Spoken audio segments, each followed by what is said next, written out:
Praise the Lord. கர்த்தருடைய பரிசுத்த நாமம் மகிமைப்படுவதாக. கர்த்தர் இந்த நாளை நமக்கு ஆசீர்வதித்து தருவாராக. இந்த நாளிலும் ஆண்டவர் கொடுத்த வசனம் ஏசாயா தீர்க்கதரிசன புஸ்தகம் 35ஆம் அதிகாரம் 4ஆம் வசனம். மனம் பதறுகிறவர்களை பார்த்து நீங்கள் பயப்படாதிருங்கள், திடன் கொள்ளுங்கள்.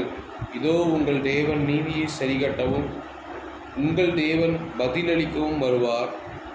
அவர் வந்து உங்களை ரட்சிப்பார் என்று சொல்லுங்கள் என்று வாசிக்கிறோம். அல்லேலூயா. வேதம் ஆமென். இந்த தீர்க்கதரிசன புஸ்தகத்திலே ஏசாயா சொல்லும் பொழுது, மனம் பதறுகிறவர்களை நீங்கள் பார்த்தால் அவங்கள பார்த்து என்ன சொல்லணும்? பயப்படாதிருங்கள், திடன் கொள்ளுங்கள்னு அவங்கள பார்த்து என்ன செய்யணும்? சொல்லணுமா? ஏன்னா பதறுகிறவர்களை பார்த்து நம்ம ஆமென் தைரியப்படுத்த வேண்டும், திடப்படுத்த வேண்டும் என்று எதுன்னு சொல்கிறது. பலவீனரை தாங்குங்கள் என்று 1 தெசலோனிக்கேயர் 5ஆம் அதிகாரத்தில் பவுல் சொல்லுகிறார். பலவீனரை தாங்குங்கள்.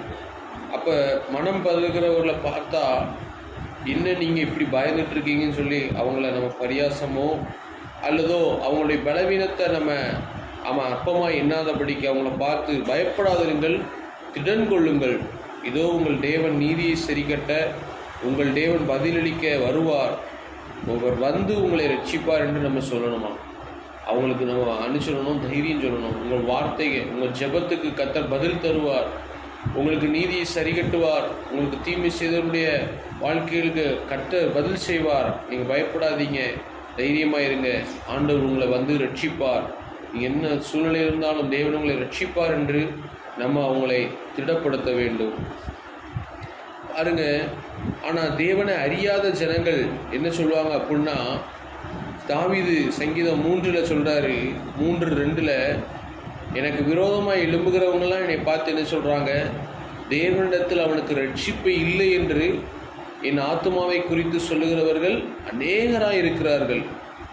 துன்மார்க்கர்கள், தேவனுக்கு விரோதமாக இருக்கிறவர்கள் தாவீதை பார்த்து சொல்கிற வார்த்தை, தேவனிடத்தில் அவனுக்கு ரட்சிப்பு இல்லை என்று என் ஆத்மாவை குறித்து சொல்கிறவர்கள் அநேகராக இருக்கிறார்கள்.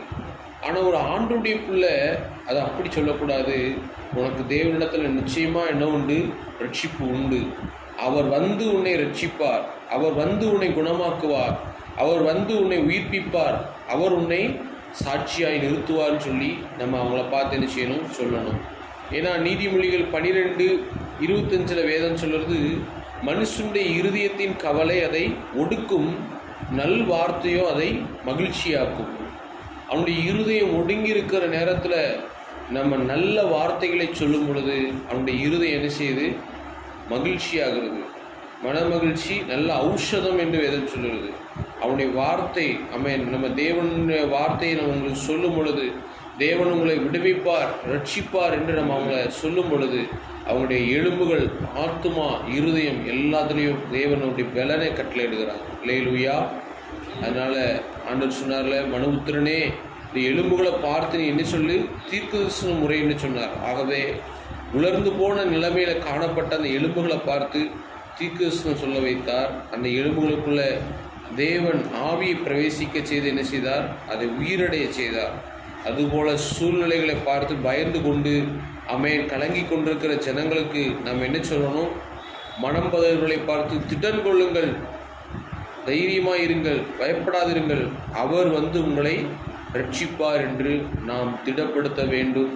தேவன் அவர்களை குணமாக்குவார், ரட்சிப்பார் என்று சொல்லும் பொழுது இந்த நல் வார்த்தைகள் அவர்களை மகிழ்ச்சியாக்கும். நல்ல வார்த்தைகள், ஜீவனுள்ள தேவனுடைய வார்த்தைகள் அவருடைய ஆத்துமாவை உயிர்ப்பிக்கிறதா இருக்கும். ஆகவே மனம் பதறுகளை பார்த்தால், பலவீனர்களை பார்த்தால் திடப்படுத்துவோம் என்று வேதம் சொல்கிறது. கர்த்தர் தாமே இந்த வார்த்தையினால் நம்மை ஆசீர்வதிப்பாராக. God bless you.